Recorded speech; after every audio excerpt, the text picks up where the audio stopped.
Хронические бронхиты и астма могут возникать как из-за биологических причин, так и из-за психологических, так называемая психосоматика. Наиболее часто психосоматические проявления в легких возникают у людей, склонных к тревоге, депрессии и зависимому поведению.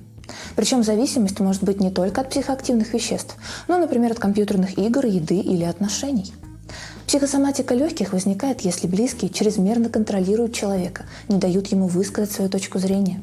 Он рефлекторно набирает воздух в легкие, чтобы о чем-то сказать, но не говорит. Из-за этого и возникают спазмы в легких. Часто такие люди являются жертвой газлайтинга со стороны близких или играют роль козла отпущения в семье. Кстати, у нас есть видео про роль козла отпущения. Ссылку оставлю в комментарии.